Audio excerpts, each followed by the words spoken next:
আখাউড়ায় ভূমিদস্যুকে গ্রেফতারের দাবিতে মানববন্ধন। ব্রাহ্মণবাড়িয়ায় আখাউড়ায় পৈতৃক সম্পত্তি ও রেলওয়ে থেকে লিজ নেওয়া ভূমিতে প্রভাবশালী মহলের জবরদখল ও হামলার প্রতিবাদে মানববন্ধন করেছে ভুক্তভোগী পরিবার ও সচেতন মহল। 17 অক্টোবর দুপুরে আখাউড়া পৌর এলাকায় মুক্তমঞ্চের সামনে এই মানববন্ধনটি অনুষ্ঠিত হয়। আখাউড়া উপজেলার বড়বাজার এলাকায় রেল স্টেশন সংলগ্নয়ে তাদের 1 একর 1 শতক পৈতৃক সম্পত্তি এবং রেলওয়ে থেকে লিজ নেওয়া আরও 1 একর 26 শতক ভূমি রয়েছে। দখলদাররা দীর্ঘদিন ধরে ওই জমিতে ঘর তুলে জোরপূর্বকভাবে ভোগ দখল করে আসছেন।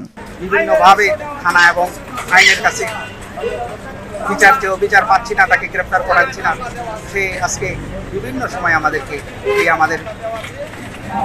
বিভিন্নভাবে আক্রমণ করে আমাদেরকে ক্ষতিগ্রস্ত করতেছে।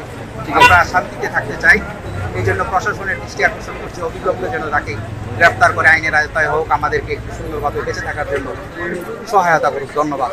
আর এর ওই জের ধরে 13 অক্টোবর আনোয়ার হোসেন কাজল ও আলী হোসেনের নেতৃত্বে জালিয়াত চক্রটি আবারও তাদের উপর হামলা চালিয়েছেন। কয়েকজনকে আহত করে এবং ভাড়াটিয়াদের ঘর থেকে বের করে দেওয়ার মতো ঘটনাও ঘটেছে। নিন্দনীয় ঘটনার জের ধরে শামীম আহমদ আখাউড়া থানায় একটি সাধারণ ডায়েরিও করেন। এ বিষয়ে আখাউড়া থানার ভারপ্রাপ্ত কর্মকর্তা ওসি সমীউদ্দিন বলেন, ভূমিটি নিয়ে দুই পক্ষের বিরোধ চলছে বহুদিন ধরে। বিষয়টি আদালতে পাঠানো হয়েছে। আদালতের নির্দেশ পেলে অতি দ্রুতই তদন্ত প্রতিবেদন দেওয়া হবে। নিরপেক্ষ, সত্য প্রকাশে আপোষহীন।